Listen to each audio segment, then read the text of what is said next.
नमस्ते, मैं आप सबका स्वागत करता हूँ। मेरा नाम है विराट राठौर और मैं आईआईटी बॉम्बे से पास आउट हूँ।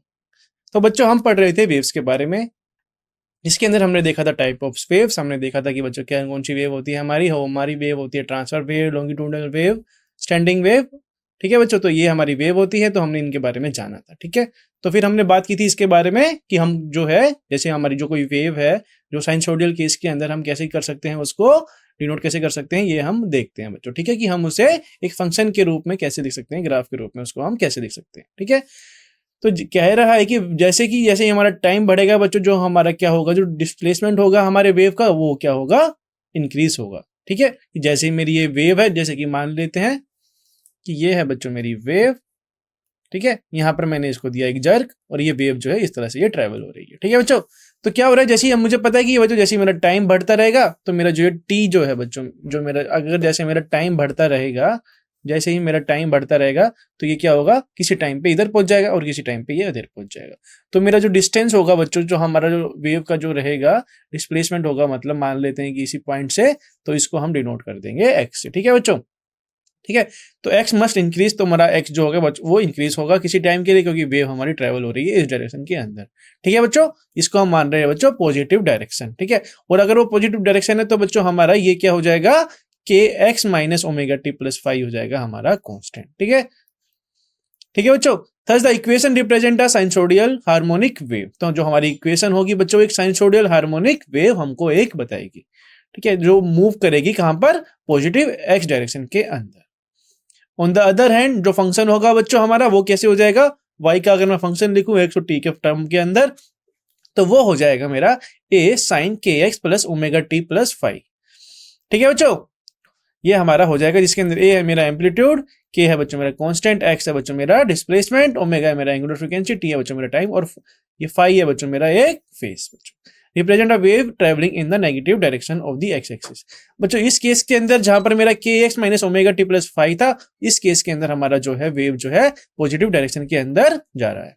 पर इस केस के अंदर क्या हो रहा है कि के एक्स प्लस ओमेगा टी है, यहाँ पर हमने कर दिया प्लस साइन, यहाँ पर है बच्चों माइनस साइन। तो जो इससे हमको क्या देखने को मिलेगा कि जो हमारी वेलोसिटी होगी वेव की, वो ऑपोजिट डायरेक्शन में हो जाएगी इस केस के अंदर, क्योंकि हम यहाँ पे हमने माइनस साइन इंट्रोड्यूस किया था, यहाँ पर हम कर रहे हैं प्लस साइन बच्चों। ठीक है, तो इसलिए जो हमारी जो इक्वेशन जो होगी बच्चों, हमारी वेव की जो होगी, वो अपोजिट डायरेक्शन के अंदर हो जाएगी, कि वो ट्रेवल करेगी negative direction of the x axis. ठीक है बच्चों, चलिए आगे बढ़ते हैं। एम्पलीट्यूड एंड फेज के बारे में हम बात करते हैं। In the equation the displacement Y X T, जो बच्चों हमारा वाई का फंक्शन एक्स टी के अंदर वो वेरी कर रहा है, कैसे, ए और माइनस ए के बीच में वो वेरी कर रहा है, क्योंकि हमको पता है कि साइन की जो वैल्यू होती है बच्चों, इस टर्म की जो वैल्यू होगी बच्चों, हमारी जो टर्म होगा, ये वाला टर्म जो होगा, जिसको मैं बॉक्स में बता रहा हूं तुम्हें, ये कहां से कहां तक वेरी करेगा, ये वेरी करेगा बच्चों प्लस वन से लेके माइनस वन तक। ठीक है, तो इसकी मैक्सिमम वैल्यू हो सकती है बच्चों प्लस वन। इसका मतलब जो हमारा एम्पलीट्यूड हो सकता है बच्चों, वाई की वैल्यू कहां तक जा सकती है, वो प्लस ए तक जा सकती है, प्लस ए तक की जा सकती है, और कहां से कहां तक जा सकती है, ये माइनस ए तक ये जा सकती है बच्चों। ठीक है, तो ये हमारी वैल्यू रहेगी, इसी को हम कहते हैं बच्चों एम्पलीट्यूड। हमारे जैसे जिस तरह से ये एम्पलीट्यूड क्या हो गया हमारा, इसके अंदर होगा कि वाई डायरेक्शन के अंदर जो डिस्प्लेसमेंट है वो बच्चों। ठीक है, the amplitude A represent the maximum displacement. जो बच्चों एम्पलीट्यूड ए है बच्चों, वो हमको क्या बताता है कि क्या कितना हमारा मैक्सिमम डिस्प्लेसमेंट है। ठीक है, of the medium constituents from the equilibrium position, always positive. Face है बच्चों हमारा के एस माइनस ओमेगा टी, जो कि हमको बताता है कि हमारा डिस्प्लेसमेंट जो है, displacement of the wave at any position at instant. और ये हमको क्या बताएगा, हमको बताएगा कि हमारा डिस्प्लेसमेंट कितना हुआ है बच्चों। ठीक है, जो ये फेस होता है ये हमको बताता है कि अगर मान लीजिए कि अगर ये प्लस टू पाई मैं इसके अंदर कर दूं, तो मैं क्या होगा, मेरा साइनसोइडल क्या कर्व होगा, ये क्या हो जाएगा, टू पाई, यहाँ से ये शिफ्ट हो जाएगा, कि ये प्लस ये होता है बच्चों हमारा टू पाई।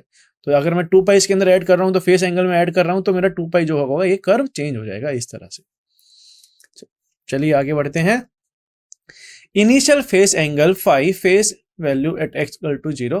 तो बच्चों इनिशियल फेस एंगल अगर हम 5 बोल रहे हैं, तो अगर मैं वैल्यू निकालूं बच्चों x 0 पे और t 0 पे, तो मैं क्या कर रहा हूँ 5 को मैं रख रहा हूँ 0 पे। तो possibly by choosing the origin and the initial time suitably.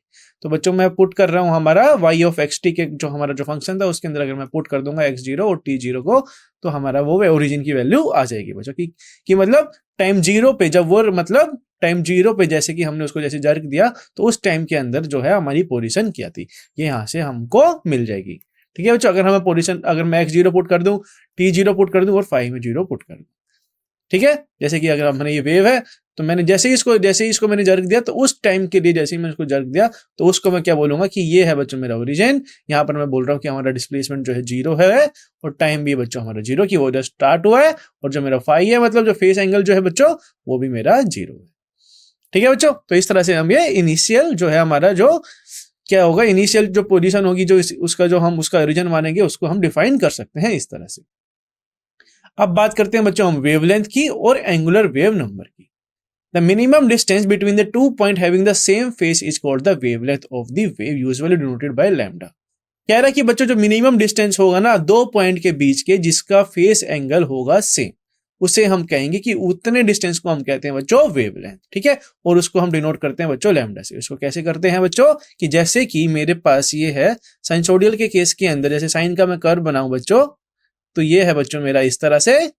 ठीक है, 0 पे है ये बच्चों 0, π/2 पे बच्चों इसको मान लेते हैं ये है 1। ठीक है, और ये इस तरह से ये काम करता है। ठीक है, तो हमको पता है ये वाली लेंथ बच्चों प्लस यहां तक जो लेंथ है बच्चों हमारी वो क्या हो जाएगी, जैसे कि ये वाला पॉइंट मैं मान लूं, तो यहां से वाला ये पॉइंट से लेके जो ये वाला पॉइंट है बच्चों, इन दोनों के डिस्टेंस मुझे पता है कि जो पार्टिकल है बच्चों हमारा पोजीशन पर है सेम है, और जैसे ही आगे मूव करेगा तो ये कैसे मूव करेगा, ये इस डायरेक्शन के अंदर जाएगा और ये इस डायरेक्शन के अंदर जाएगा।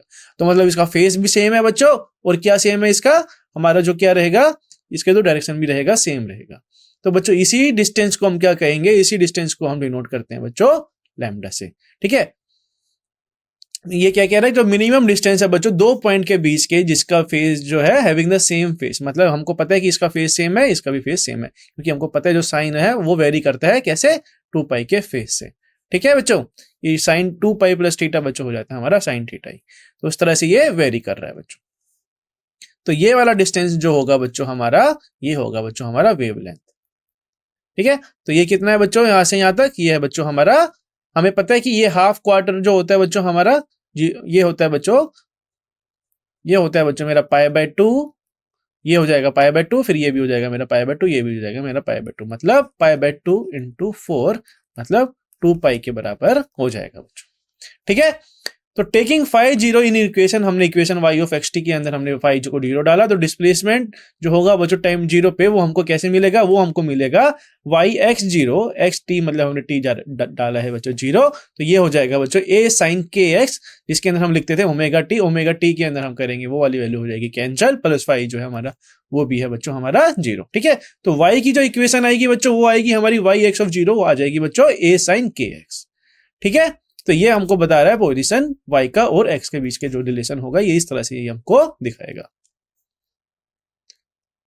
Since the sine function repeat its to value after every 2π, जो हमको पता है बच्चों की साइन जो फंक्शन जो होता है बच्चों 2π के बाद में, जैसे कि अगर ये है हमारा कि साइन 30 डिग्री इस तरह से, तो 2π ये रोटेट करके क्या करेगा, ये सेम ही एंगल ये दे देगा बच्चों।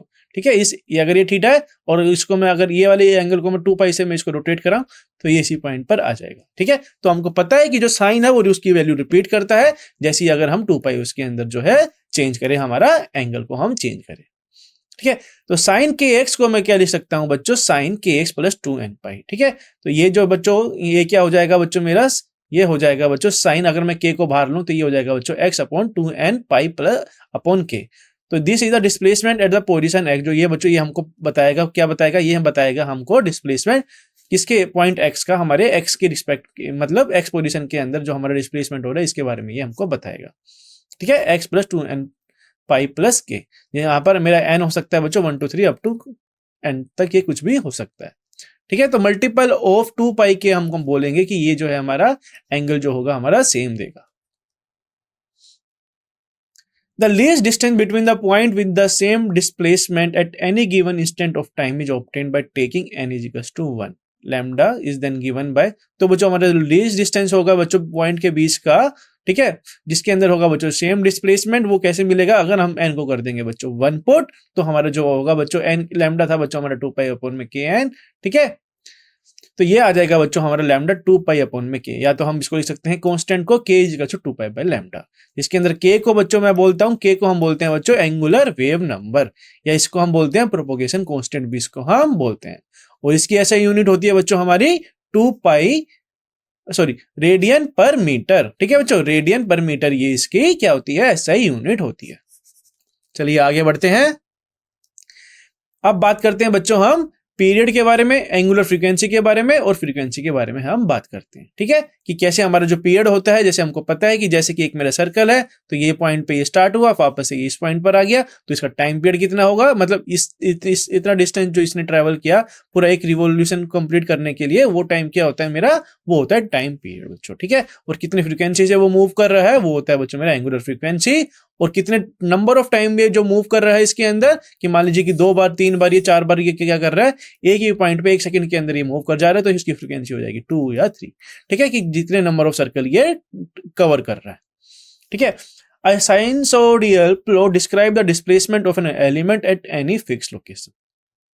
तो बच्चों जो साइनसोडियल डिस्क्राइब क्या करता है हमारा, वो बताता है हमारा डिस्प्लेसमेंट ऑफ एलिमेंट किसी भी एक फिक्स लोकेशन के लिए, ठीक है, of the medium as a function of time, और सिंप्लिसिटी हम क्या करेंगे, इक्वेशन के अंदर फाई को पुट करेंगे 0 और मॉनिटर करेंगे मोशन हमारा एलिमेंट जो होगा उसके, हम देखेंगे कि y एक 0 t पे क्या होगा बच्चों, हमारा x हमको हम पुट कर रहे हैं 0, तो y 0 t पे क्या हो जाएगा, a sine minus omega T की वैल्यू ये आ जाएगी, ठीक है, तो y की वैल्यू आएगी बच्चों हमारी minus a sine omega T. तो बच्चों जो पीरियड t है बच्चों हम उसको डिनोट करते हैं बच्चों कैपिटल T से, और एंगुलर फ्रीक्वेंसी को हम डिनोट करते हैं ओमेगा से। तो पीरियड होता है बच्चों ओसिलेशन का, वो क्या हो जाएगा, उसको जैसे कि वो t है वो क्या है बच्चों, time take for element to complete one oscillation, पूरा एक ओसिलेशन कंप्लीट करने के लिए क्या होता है, जैसे कि अगर मान लीजिए कि ये मेरा साइनसोडियल वेव है बच्चों, ठीक है, ये यहां से लेके यहां तक ट्रेवल होगा, तो इसने ये टाइम पीरियड क्या होगा वो हम बता सकते हैं कि ये जो है इसने क्या किया, एक पूरा ऑसिलेशन कंप्लीट कर लिया बच्चों, ठीक, मतलब इसने एक पूरा जो है एक फेस एंगल भी सेम हो गया है, और जो इसकी पोजीशन है बच्चों वो भी सेम होगी, तो हम इसको हम इस फॉर्म से भी इसको हम बोल सकते हैं कि इसका टाइम पीरियड क्या होगा। तो जो टाइम पीरियड क्या होता है बच्चों, हमारा टाइम पीरियड होता है बच्चों 2 पाई बाय ओमेगा, ठीक है, और जिसकी जो फिर एंगुलर ओमेगा होता है बच्चों हमारा एंगुलर फ्रीक्वेंसी, और इसको हम इसकी यूनिट होती है बच्चों रेडियन पर सेकेंड, ठीक है बच्चों। चलिए आगे बढ़ते हैं, और फ्रीक्वेंसी क्या होती है बच्चों, फ्रीक्वेंसी कुछ नहीं होती है, बस वो बेसिकली होता है टाइम पीरियड का रिवर्स, ठीक है, कि 1 बाय टाइम पीरियड, ठीक है, ये होता है बच्चों हमारा फ्रीक्वेंसी, इसको भी हम v से ही डिनोट करते हैं। और ये हमको क्या बताता है बच्चों फ्रीक्वेंसी, जैसे कि अगर मैं मान लीजिए कि अगर मैंने 4 बार रोटेट कर लिया बच्चों 1 सेकंड के अंदर, मैंने क्या किया 4 राउंड इसके अंदर कर लिए, तो मेरी जो फ्रीक्वेंसी हो जाएगी वो क्या हो जाएगी, वो हो जाएगी बच्चों 4, कि मतलब मैं कितने नंबर ऑफ राउंड मार सकता हूँ, फ्रीक्वेंसी ये हमको बताती है, ठीक है। तो frequency v is the number of oscillation पर सेकंड, जो नंबर है बच्चों कि कितने नंबर ऑफ ऑसिलेशन किए हैं उसने 1 सेकंड के अंदर, वो हमें बताता है बच्चों v की वैल्यू, ठीक है। और v को हम लिख सकते हैं 1 बाई टी, और 1 बाई टी को मुझे पता है t को मैं लिखता हूं बच्चों 2 पाई बाई ओमेगा, तो मैं v को लिख सकता हूं ओमेगा अपॉन में 2 पाई, ठीक है। और फ्रीक्वेंसी की जो यूनिट होती है बच्चों वो होती है बच्चों हर्ट्ज, ठीक है। जैसे कि हमारी जो जैसे बच्चे हम सुनते हैं जो नॉर्मल फ्रीक्वेंसी होती है जो हमारी, जो हम सुन सकते हैं, जैसे कि कुछ कुछ हमको पता है कि जो एरोप्लेन होते हैं, जो ट्रेन इंजन होते हैं, वो काफी ज्यादा जो है लाउड साउंड प्रोड्यूस करते हैं, ठीक है, तो वो डिपेंड करते हैं उनके फ्रीक्वेंसी के। अगर हमारी 20,000 से ज्यादा की फ्रीक्वेंसी हुई तो हम वो सुन नहीं पाते, ठीक है बच्चों, या 20 हर्ट्ज से फ्रीक्वेंसी से कम हुई तो वो भी हम सुन नहीं पाते बच्चों। तो इस तरह से ये हमारी फ्रीक्वेंसी डिफाइन की गई है, ठीक है बच्चों। तो चलिए आगे बढ़ते हैं। To determine the speed of propagation of traveling wave, we can fix our attention on any particular point on the wave characterized by the some value of the phase and see that the point move in time. कह रहे कि अगर हमको speed देखनी है बच्चों हमारी travelling wave की, तो मैं क्या करूंगा, हमारे एक पर्टिकुलर पॉइंट को मैं क्या कर दूंगा फिक्स, और देखूंगा कि मेरा जो पॉइंट है वो कहां पर मूव करने वाला है। जैसे कि ये मेरा साइनसोडियल के केस के अंदर मैं मान लूं, ठीक है, तो जैसे कि ये है बच्चों मेरा, अगर ये है एक ये ट्रांसड्यूसिंग वेव है, तो बच्चों ये वाला पार्टिकल क्या होगा, ये इधर आ जाएगा, ये वाला पार्टिकल आ जाएगा इधर, ये आ जाएगा बच्चों इधर, ठीक है बच्चों। तो इस तरह से ये मूव करेगा, ठीक है, कि ये पूरा मूव हो रहा है कि जैसे मैं इसको शिफ्ट कर रहा हूं थोड़ा थोड़ा इधर, ठीक है, तो it is convenient to look the at the motion of the crest of the wave. जो बच्चों क्रेस्ट क्या होता है बच्चों, हमारा क्रेस्ट होता है ये ऊपर वाला पॉइंट, इसके मैक्सिमम वाला पॉइंट, और जो थ्रो होता है बच्चों वो होता है बच्चों हमारा लो वाला पॉइंट। ठीक है बच्चों, तो इस केस के अंदर क्या हो रहा है कि दो है मेरे पास, एक ये साइनसोइडल कर्व है बच्चों, तो मैंने क्या किया, इसको एक हल्का सा कर दिया आगे की तरफ से। तो इसमें तुम क्या देखने को मिल जाएगा कि ये जो पॉइंट है बच्चों, ये क्या चाहता है कि ये पॉइंट जो है कुछ टाइम टी के बाद, मतलब डेल्टा टी के बाद ये क्या हो जाएगा, ये पॉइंट क्या करेगा, ये इस पर ये आ जाएगा। ठीक है, ये इस पॉइंट पर आ जाएगा और ये यहाँ से ये यहाँ पर आ जाएगा। तो अगर मुझे इसकी जो वेलोसिटी निकालनी पड़े बच्चों हमारी, कि हमारी जो वेलोसिटी मान लेते कि ये डेल्टा एक्स जो है मूव कर गया, ये डेल्टा एक्स मूव कर गया, ये डिस्प्लेसमेंट जो है हमारी, जो डिस्प्लेसमेंट हुआ है बच्चों, हमारे जो डिस्प्लेसमेंट हुआ है वो मान लेते हैं डेल्टा एक्स हुआ है, और जो टाइम लगा है बच्चों उस डिस्प्लेसमेंट के लिए, time for that displacement, time for that displacement, वो उसको हम मान लेते हैं बच्चों, ठीक है, उसको हम मान रहे हैं बच्चों डेल्टा टी। ठीक है, तो हमको पता है बच्चों डिस्टेंस फॉर्मूला अगर हम लगाएंगे, डिस्टेंस होता है बच्चों वेलोसिटी इनटू टाइम। तो मुझे क्या पता है कि बच्चों अगर मुझे वेलोसिटी निकालनी है तो मुझे पता है कि किसने इतने ट्रैवल किया, इसने ट्रैवल किया डेल्टा एक्स। ठीक है, और वी हमको निकालना है बच्चों, और टी है बच्चों हमारा टक्की, हमको निकालना है कि कितने छोटे टाइम के लिए जो इसने ये ट्रैवल किया। तो बच्चों जो वी की वैल्यू आएगी वो आ जाएगी बच्चों delta x by delta T. इस तरह से ये हमारी क्या करती है, वेव ऐसे काम करती है बच्चों, कि ये आगे की तरफ शिफ्ट हो रही है, तो हम क्या करेंगे कि ये जो हमारा पार्टिकल है ये इसको हम इधर करेंगे शिफ्ट, और ये जो पार्टिकल है इसको करेंगे इधर शिफ्ट, ये जो पार्टिकल है बच्चों इसको करेंगे हम इधर शिफ्ट। पर कुछ केसेस के अंदर बच्चों क्या होता है, अगर हमारी जो है वो स्टैंडिंग वेव है तो वो क्या करेगी, वो नीचे की तरफ जाएगी। ठीक है बच्चों, तो ये जो पोजीशन है जैसे ये आगे की तरफ जा रहा है तो ये नीचे की तरफ ये मूव करेगी। ठीक है बच्चों, उसके बारे में पढ़ेंगे हम आगे। चलिए शुरू करते हैं।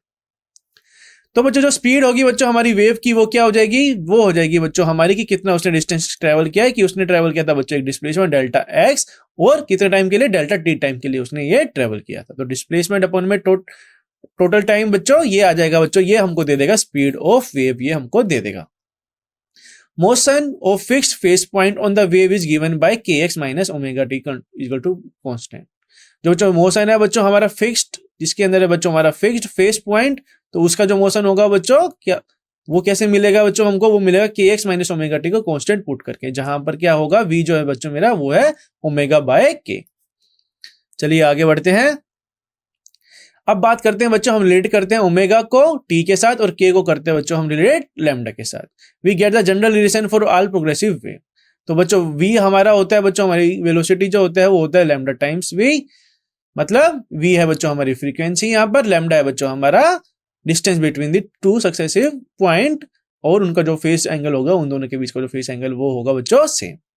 तो यहां से मैं वेलोसिटी क्या लिख सकता हूं बच्चों, लैम्डा डिवाइडेड बाय टी, मतलब कि हमको पता है कि टाइम ये है बच्चों मेरा टाइम पीरियड। ठीक है, the speed of mechanical wave is determined by the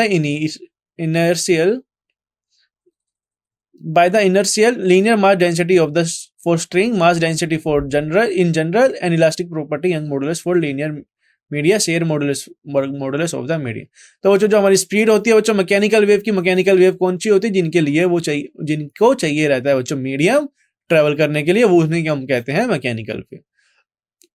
जो बच्चों जो स्पीड है उनको हम कैसे डिफाइन करेंगे, इसके अंदर हम बात करेंगे लीनियर मास डेंसिटी के अंदर, कि हमारा जो लीनियर अगर मान लेते हैं, इसलिए लीनियर लोड है तो इसके अंदर जो डेंसिटी मान लेते हैं कि जैसे कि इसका लेंथ है बच्चों l और ये है मास m की। ठीक है बच्चों, तो बच्चों जो डेंसिटी होगी वो होगी बच्चों हमारी लीनियर मास डेंसिटी बच्चों बताती है बच्चों m अपॉन में l, जैसे कि स्ट्रिंग के केस के अंदर हम क्या डिफाइन कर रहे हैं, m डिवाइडेड बाई l, ये हम डिफाइन करते हैं।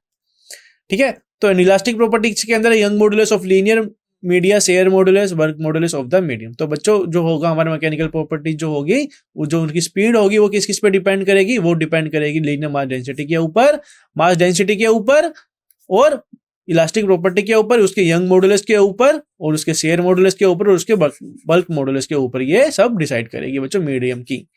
ठीक है, जो स्पीड होगी बच्चों इस तरह से ये डिफाइन होगी। चलिए आगे बढ़ते हैं। Speed of a transverse wave on a stress string, कह रहे जो स्पीड होगी बच्चों mechanical, the speed of a mechanical wave is determined by the restoring force. जो बच्चों हमारी स्पीड होती है मैकेनिकल वेव की, वो होती है डिटरमाइंड रिस्टोरिंग फोर्स से, set up in the medium where it is distributed and the inertial property mass density of the medium. जो बच्चों रिस्टोरिंग फोर्स होगा उसके अंदर मीडियम के अंदर वो डिस्टर्ब होगा, और यूनिवर्सल प्रोपोर्शनलिटी जो होगी बच्चों मास डेंसिटी जो होगी मीडियम की, दस ईड is expected to be directly related to the former and universally proportional to the latter. ठीक है बच्चों, स्पीड होती है बच्चों, क्या होती है वो डिपेंड करती है उसके उसके फेस के ऊपर, वो डिपेंड करती है उसके एम्पलीट्यूड के ऊपर, वो डिपेंड करती है कि कितनी फ्रीक्वेंसी से वो मूव कर रहा है, उसके अंदर कांस्टेंट कितना है, हमारा जो स्प्रिंग कांस्टेंट है, फोर्स कांस्टेंट है वो कितना है, इसके ऊपर ये डिपेंड करेगा।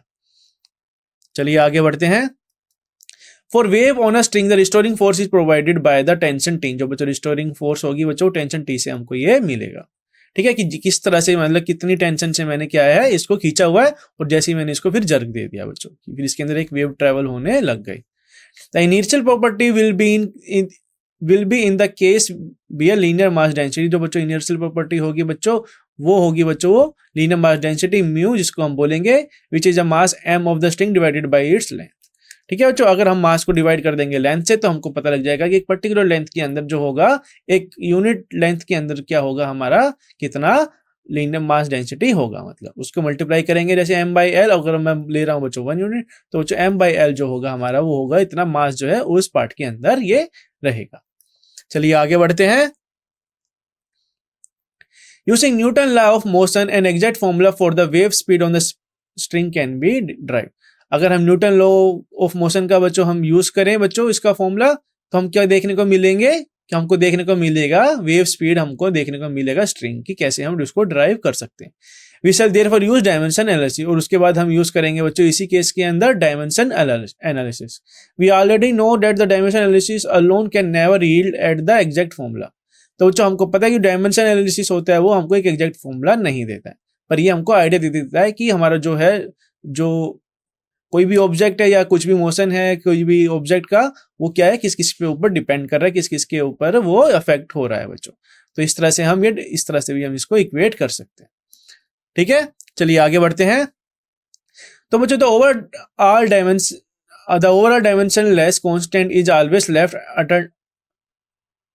Undetermined by the dimensional analysis. तो बच्चों डायमेंशन होगा बच्चों म्यू का, वो हो जाएगा बच्चों लीनियर मास डेंसिटी का क्या हो जाएगा, वो हो जाएगा बच्चों m डिवाइडेड बाय l। और जो बच्चों टेंशन t है वो क्या है बच्चों, एक फोर्स की तरह है। ठीक है, तो उसको मैं लिख सकता हूं बच्चों, उसका डायमेंशन होगा mlt⁻²। चलिए आगे बढ़ते हैं। We need to combine this dimension to get the dimension of speed. तो अगर बच्चों हम इन दोनों के डायमेंशन को क्या करें, कंबाइन करें, तो हमको क्या मिल जाएगा, हमको डायमेंशन मिल जाएगी स्पीड की, सॉरी हमको मिल जाएगी बच्चों डायमेंशन मिल जाएगी स्पीड की, जो कि हो जाएगी हमारी l divided by t। Simple inspection show that the quantity t by mu has the relevant dimension. तो बच्चों हम यहाँ से क्या कर सकते हैं, हमको पता है म्यू की डायमेंशन पता है, t की हमको पता है, टेंशन की जो बच्चों होती है डायमेंशन वो होती है बच्चों फोर्स की डायमेंशन। तो यहाँ से मुझे क्या मिल जाएगी, हमको t बाय म्यू की डायमेंशन मिल जाएगी, जो कि आएगी बच्चों l² बाय t²। तो बच्चों यहाँ से तुमको क्या देखने को मिल जाएगा कि l² बाय t² ये कैसी हमारी डायमेंशन है, ये हमको दिखा रहा है कि ये v² की है, कि ये डायमेंशन है, क्योंकि बच्चों v² की डायमेंशन क्या होती है, l² डिवाइडेड बाय t²।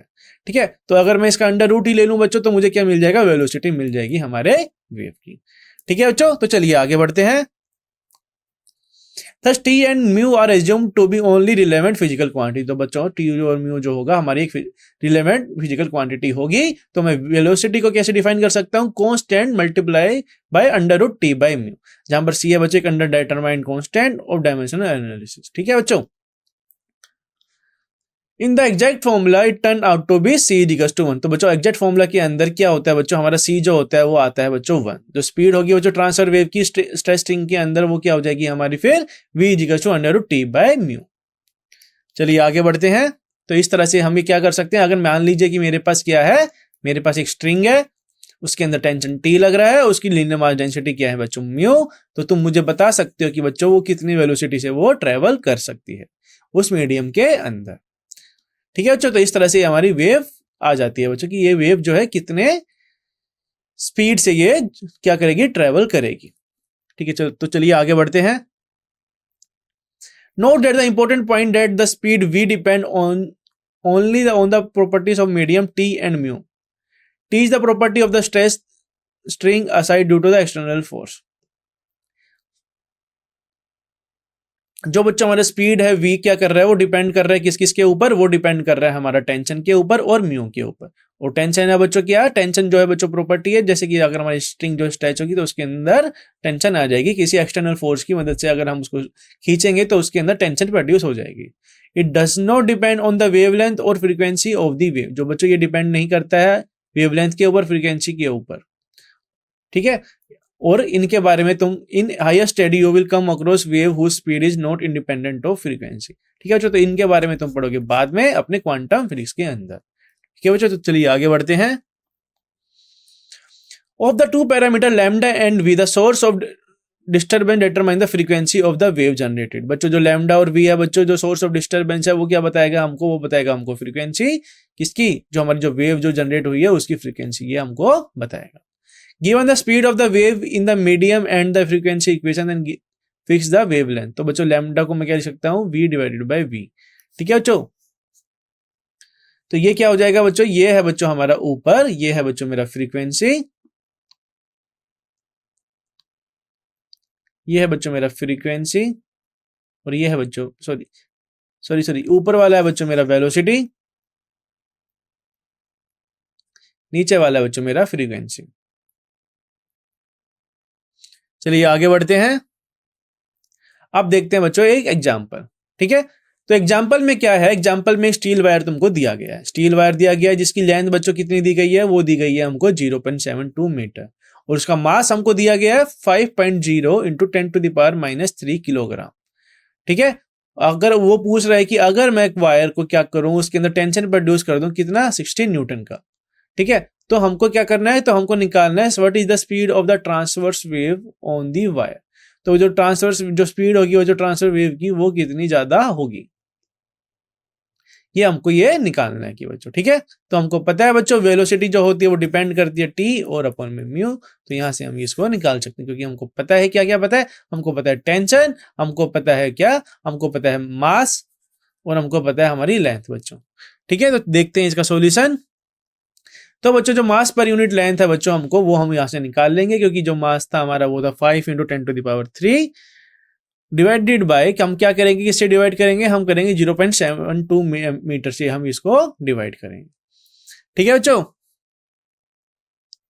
क्योंकि 0.72 ही तो ये हमारा लॉन्ग है बच्चों, तो इसको मैं मल्टीप्लाई करूंगा तो ये आ जाएगा बच्चों 6.9 × 10⁻³ किलोग्राम पर मीटर, ठीक है। तो हमारी म्यू की वैल्यू आ गई, मतलब हमारी लीनियर मास डेंसिटी की वैल्यू ये आ गई है। तो हमको निकालना था बच्चों, हमको क्या निकालना था, हमको निकालना था स्पीड, ठीक है। तो टेंशन टी जो है बच्चों वो हो जाएगा 16 Newton. The speed of the wave on the wire is given bye, जो बच्चों द स्पीड होगी बच्चों हमारी वेव की वायर के लिए वो क्या हो जाएगी, √T/μ। तो हमको टी की वैल्यू पता है, म्यू की वैल्यू हमने निकाली है, तो मेरी जो वेलोसिटी जो स्पीड आएगी बच्चों वेव की वो आसानी से आ जाएगी बच्चों, ठीक है बच्चों। तो चलिए आगे बढ़ते हैं। स्पीड ऑफ लॉन्गिट्यूडनल वेव, कह रहा है कि लॉन्गिट्यूडनल वेव के अंदर स्पीड क्या होती है। वैसे बच्चों लॉन्गिट्यूडनल वेव जैसे हमारे स्पीड ऑफ साउंड होती है बच्चों, ये कैसे वेव ट्रेवल करती है, लॉन्गिट्यूडनल वेव मतलब इनका जो डायरेक्शन होता है वो वेव के डायरेक्शन के ही पैरेलल होता है। जैसे हमारे स्पीड ऑफ साउंड के केस के अंदर, मतलब जो हमारी साउंड होती है, जैसे हम बच्चों बातें करते हैं तो वो कैसे ट्रेवल होती है, अलोंग द वेव ये बातें मतलब ट्रेवल होता है बच्चों। हमारा जो डिस्टर्बेंस होता है, जो हमारी इन्फॉर्मेशन वो अलोंग दी क्या होता है, इस तरह से ट्रेवल करता है। ये क्या करता है बच्चों, ये पार्टिकल और ये पार्टिकल इधर मान लिए तो ये इसको बोलेगा, ठीक है। तो ये क्या करेगा, ये आगे की तरफ जाएगा बच्चों, ठीक है। जैसे कि ये है मेरा एक पार्टिकल, ये मेरा अगर ये वाइब्रेट होगा तो ये क्या करेगा, एक दूसरे को वाइब्रेट करेगा, और ये वाला वाइब्रेट करेगा इसके आगे वाले को, ये वाइब्रेट करेगा बच्चों इसके आगे वाले को। तो ये कैसे कर रहे हैं ट्रेवल, ये कर रहे हैं बच्चों एक स्ट्रेट लाइन में ये ट्रेवल कर रहे हैं, मतलब along the wave of direction of wave ये ट्रेवल कर रहे हैं, ठीक है बच्चों। तो इस तरह से हम ये स्पीड ऑफ लॉन्गिट्यूडनल वेव मतलब निकाल सकते हैं। चलिए आगे बढ़ते हैं।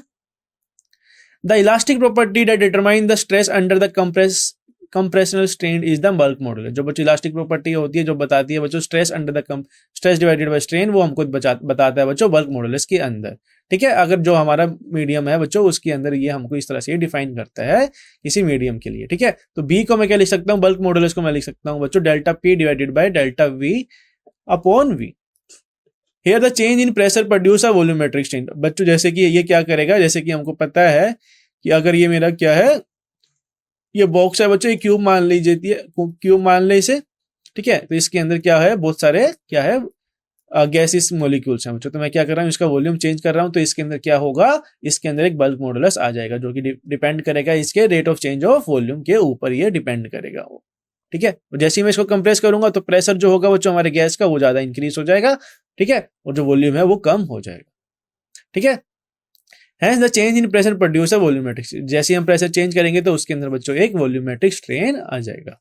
तो चलिए आगे बढ़ते हैं। Thus, if the consider only the relevant physical quantity, बच्चों तो जो वेलोसिटी की जो हमारी लिखेंगे बच्चों, अगर हम कंसीडर करें हमारी फिजिकल क्वांटिटी, तो मैं वेलोसिटी को लिख सकता हूँ c under root B divided by rho. ठीक है, जिसके अंदर b है बच्चों मेरा bulk modulus, where as before it is under determined constant, तो बच्चों c है बच्चों मेरा कांस्टेंट। ठीक है, तो अगर ये जो बच्चों एग्जैक्ट वैल्यू आती है बच्चों, ये आती है बच्चों अगर c को मैं पुट कर दूं 1। ठीक है, c को मैं पुट करूंगा बच्चों तो हमारी जो वैल्यू आएगी बच्चों, तो जनरल फॉर्मूला होगा लॉन्गिट्यूडनल वेव के अंदर, मीडियम के अंदर, वो हो जाएगा बच्चों हमारी वेलोसिटी, वो हो जाएगी बच्चों under root B divided by rho. ठीक है बच्चों, तो इस तरह से ये वेलोसिटी डिफाइन हम कर सकते हैं। ठीक है बच्चों, तो ये है बच्चों हमारी स्पीड ऑफ ट्रेवलिंग वेव। तो चलिए बच्चों आज के लिए इतना ही, हम मिलते हैं नेक्स्ट लेक्चर में। Thank you very much.